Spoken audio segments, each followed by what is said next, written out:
Hi, welcome to Cyber UK TV. I'm Jonathan Ellison. I'm the Director for National Resilience at the National Cybersecurity Centre, and I'm delighted to be joined here today by Kemba Walden, who is President of the Paladin Global Institute, for a return visit to Cyber UK. Welcome back to Cyber UK, Kemba. Thank you for having me, John.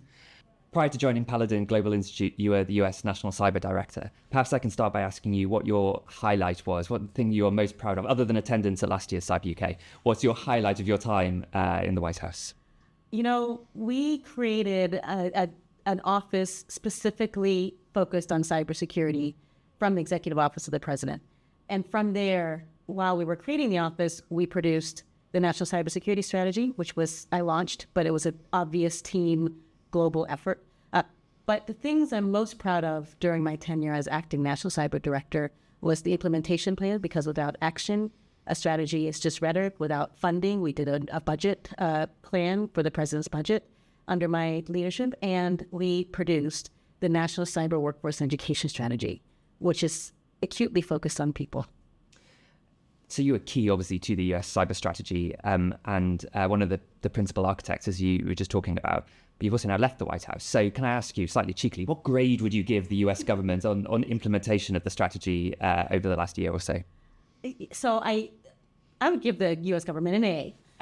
But, you know, they have evidence. It's one of the wonderful things about establishing the National Cyber Director's Office is that we were focused on being transparent. So that implementation plan is on the website, and you can follow it. The American public, the global community of cybersecurity professionals can follow it. And from what I've seen, 92 or something action items have been completed, which I'm a teacher, that's an A. And there have been new action plans added to it. So there's always thought leadership, always progress moving forward. So I give it an A.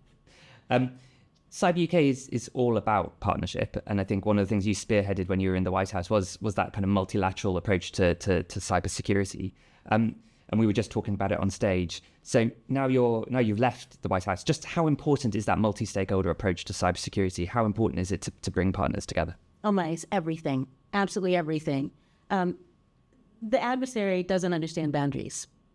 And so when we are defending or trying to get ahead of the adversary, we need to break down barriers. And so this is a multi-stakeholder solution to this problem. It's civil society, it's academia, it's the government, it's the venture capital community, the financial investors, it's all of the stakeholders. I get the question often, as National Cyber Director in the United States, why am I traveling so much? I was here. Yep. It's because the problems that we have in the United States are shared by the problems that you have here in the UK, the problems that exist in Australia, the problems that exist in Kenya, Costa Rica, so forth and so on, Singapore, Israel. We needed to talk to each other because we have a common problem and we needed to find common solutions. And so it did require quite a bit of collaboration. You referred just then to the role of the investor community, and clearly you've moved to Paladin since leaving the White House. Just what do you think the role of the investment community is, like Paladin, in creating a more resilient cybersecurity infrastructure in the UK, the US, and elsewhere with our allies?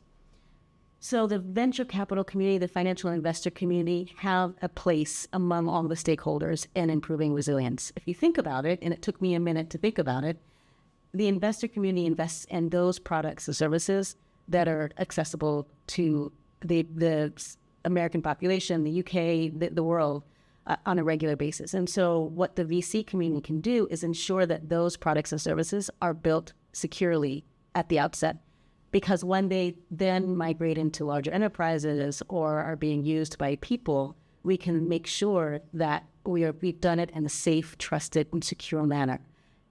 It's also important for the investor community to recognize its responsibility in buying down cybersecurity risk by perhaps engaging in better due diligence of co-investors, by making sure that the portfolio companies that we invest in are following international law, that we're following sanctions laws, for example, that they're building with cybersecurity frameworks in mind, that they are not building things that intentionally degrade critical infrastructure, for example. there is a key role for the investor community, just like there are for other stakeholders in this digital ecosystem. And do you want to just say a little bit about the work that you've been leading from within Paladin to try and make that reality? Sure. So Paladin spearheaded a set of 14 principles and commitments. We have 9 VCs that are publicly signed on now, but rapidly expanding. And these commitments and principles are around safety, security, trust, national security. The principal idea behind this is that, behind this concept of trusted capital, is that we benefit from free and open capital, free and open democracies and societies. And so we have a responsibility, therefore, to protect and to encourage those very free, open markets, those very free, open democracies that we rely on, that we invest in. There is absolutely a correlation between good investment, a good return on investment, and making products that are safe and secure and that work well for those that rely on our digital economy. There is a correlation there. If people can't use the products that we invest in, then the returns on investment are poor. Thank you, Kemba. That was brilliant. Thank you for everything you've done to help improve our collective resilience, and thank you for coming along to Cyber UK for the second time. Thank you for the invitation, John.